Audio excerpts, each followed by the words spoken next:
Hello, everyone. Welcome to the June 30th, 2025 IndiView Market Update. This is where we're going to discuss the weekly market hot button topics and just kind of get into what we think are the most important things for the week. So, without any further ado, let's get started. So, we're going to start here. The market has reached all time highs in what I'm like to call Bon Jovi time. Bon Jovi time is an extremely corny joke, which I tend to love extremely corny jokes. We're halfway there for those of us living on a prayer fans. So we're about halfway through the market, through the year, and the market has reached all-time highs. The S&P 500 hit an all-time high last Friday. Really, if you had told me in April that we were going to be at all-time highs in the end of June, I would have said, I don't know about that one. We had a pretty good roller coaster at the first half of the year. We had a near 20% correction in April when the tariffs really kind of reared their ugly head. And we saw the big chart from President Trump that had numbers on there for tariffs that were aggressive, I think is the best way I could describe it.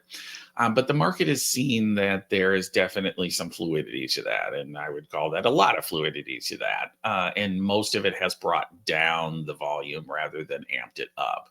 Now, the rhetoric is certainly still there. I think it's part of his personality and part of how he wants to govern. We will continue to see some bombastic discussions, but at the end of the day, it does seem to be that there are more things happening, whether it's delays, whether it's eliminations of some of the tariffs, whether it's trade deals. There are some things that are alleviating market concerns that these things are going to cause significant economic disruption. We will see. That can change on a dime. Certainly in April, that's what caused that 20% correction. So any reverse change in course could absolutely have a detrimental impact. Quickly on all-time highs, I will do a much more robust piece on this later on, but I wanted to hit on all-time highs because a lot of people, when they hear that, get nervous immediately, right? Well, if we're at all-time highs, there's only one way to go, and that's down. And that is not accurate at all. In fact, the performance of at all-time highs for the following year is usually, on average, has been better than the performance of overall long periods of time. So, of 1 year periods of any time. So, if you think about it, if you're at all-time highs, sometimes your performance is better, over the next year than at any other time when you're not at all-time highs. So, it's not something to run away from. It is not something to be necessarily concerned by, but it is a momentous occasion. And frankly, the S&P 500, in order to grow your wealth over a longer period of time, has to continue to reach and exceed all-time highs because that's how you grow in the markets. So again, tune in later on. I'll have a much more robust piece on that. Number two is the budget bill and the CBO estimate. It does appear as well the Senate Republicans have passed their version of the budget bill. House Republicans have done so as well. Now there's reconciliation to try to figure out a combined bill and get it to, the goal is to get it to President Trump by July 4th. We'll see if they hit that. But it does appear that there's less and less roadblocks for passage at this point right now. So depending on who you are, you may be happy, you may be sad. The proponents of this bill, I think, are the tax cuts. They will be extended. So personal tax components will not face significant damage as a result of this. It will extend those tax cuts that we saw in 2017, I want to say. Those will extend forward. Corporate, it was pretty positive for corporate as well because corporate taxes are not going to be severely impacted by this legislation either. And I think the market is showing you a little bit of that positivity as well, in that corporate earnings, higher taxes means less earnings overall. And so a revision of earnings based upon higher taxes would have probably been downward, but that's usually a headwind for the markets. Doesn't appear that's going to be the case this time now. I would say those who elected President Trump based upon the Doge type of circumstances, the government efficiency, that we're going to reduce the budget, that we're going to cut debt, they're probably pretty disappointed right now. The Congressional Budget Office, which is nonpartisan, released the debt components and the debt additions to these bills. The House bill is 2.8 trillion added, and the Senate bill is 3.3.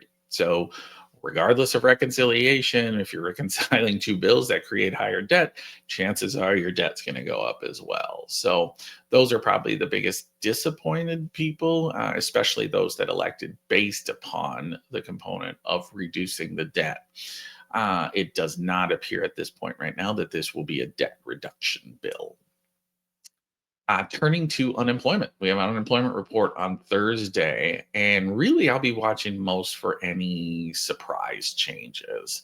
Really, right now, I think, again, with the market at all time highs, there is this sentiment that we're not creating a lot of destruction in the economy. I don't think people really anticipate much acceleration at this point right now. I don't think that's the base case scenario, but I think stable and as is good enough right now. And the unemployment report will tell us a lot about whether we are still stable at this point. That's what we'll be paying the most attention to. If you've heard me speak before, I think jobs are among the most critical things in the US economy because I have a very simple sentiment that if the US consumer has a job or feels like they can get a job, they will continue to spend money. And went along, let's go that way, to a place called Snake Discovery in Maplewood, Minnesota. It is basically a snake zoo, snakes and lizards and those kinds of things. I am not the hugest fan of snakes. Snakes in cages, I'm actually cool with. Snakes in, behind glass where I can look at them and see them and think they're cool. That I was fine with. Snakes in the wild, not so big a fan. But the place was cool. It was $10, so it was relatively cheap. And there were a lot of different snakes, a lot of different varieties, some very large, some smaller, a bunch of different lizards. And they got to they got to play around with them and brought them out. And there was a tortoise just walking around, and it was a fun place. And I had left there thinking, oh, yeah, that's a fun little local establishment. But the surprise component for me is that Snake Discovery has 3.3 million YouTube subscribers. So when my kid told me that, I had to do, I don't know if it was a triple take or a quadruple take, but turns out, yeah, absolutely. So there's a lot of interest in snakes on YouTube. So congratulations to Snake Discovery, what I thought was a little local establishment. They've clearly added some presence and had some external, and good for them. So teaching people about snakes and the cool stuff that's going on there. I did have fun, so I do recommend it if you're in Maplewood and you got an hour or two to kill. It was a fun experience. So with that said, I'm going to leave it there. Tune in next week where we'll discuss what the hot button topics are. I'll give you a little preview. It'll probably have some earnings because earnings season will start in next week. So we'll probably discuss what the things we're paying most attention to on the earnings side. But until then, take care and we'll see you next week. Thank you.